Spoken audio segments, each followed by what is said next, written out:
कहानी लीलू और जादुई जंगल। एक समय की बात है। एक छोटे से गांव में लीलू नाम की एक छोटी लड़की रहती थी। लीलू बहुत जिज्ञासु थी और उसे अपने आसपास की दुनिया का अन्वेषण करना बहुत पसंद था। एक दिन उसने नजदीक के जादुई जंगल में जाने का फैसला किया।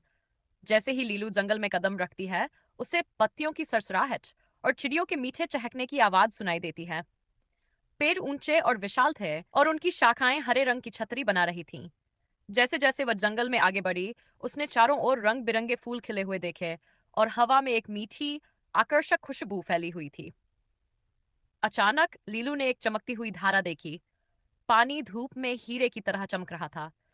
जिज्ञासावश उसने पास जाकर देखा और पाया कि छोटे छोटे मछलियां खुशी खुशी तैर रही थीं।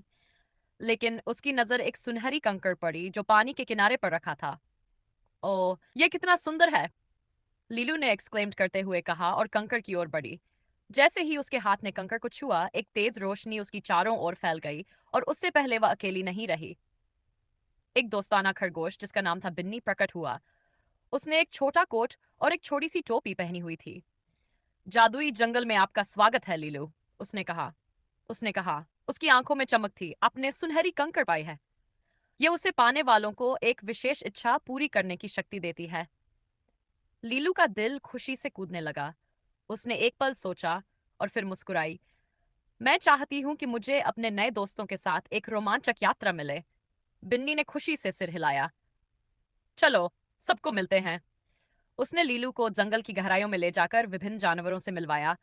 समझदार बूढ़े उल्लू, खेल कूद करने वाले गिलहरियां और एक कोमल हिरन जिसका नाम था डेजी। नमस्ते लीलू, हम आपका इंतजार कर रहे थे, उल्लू ओली ने कहा। आज हम एक खजाना खोजने वाले हैं। लीलू की आंखें खुशी से चमक उठीं। यह अद्भुत है। जानवरों ने टीमों में बांट लिया और लीलू ने बिन्नी और डेजी के साथ टीम बनाई। उन्होंने पत्तियों के नीचे और चट्टानों के पीछे छिपे सुरागों का पालन किया। प्रत्येक सुराग उन्हें एक नई जादुई जगह पर ले जाता। गाने वाले फूलों का एक गट्ठा, तितलियों से भरा एक मैदान और एक छिपी हुई गुफा जो चमकते हुए क्रिस्टल से भरी थी। हंसी और सहयोग से भरे एक दिन के बाद लीलू और उसके दोस्तों ने अंततः खजाना ढूंढ लिया। रंग बिरंगे रत्न और चमकदार गहनों से भरी एक पेटी। लेकिन लीलू ने यह महसूस किया कि असली खजाना उस मजेदार समय और दोस्ती में था जो उसने रास्ते में बनाई।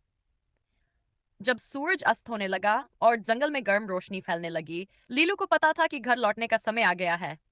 उसने अपने नए दोस्तों को अलविदा कहा, वादा करते हुए कि वह फिर आएगी। सुनहरी कंकड़ अब भी उसकी जेब में थी और लीलू गांव से बाहर निकल गई। उसके दिल में सबसे जादुई रोमांच की यादें थीं। उस दिन के बाद लीलू अक्सर जादुई जंगल में लौटती, जहां हर यात्रा नई रोमांच और अविस्मरणीय दोस्ती लाती। अंत।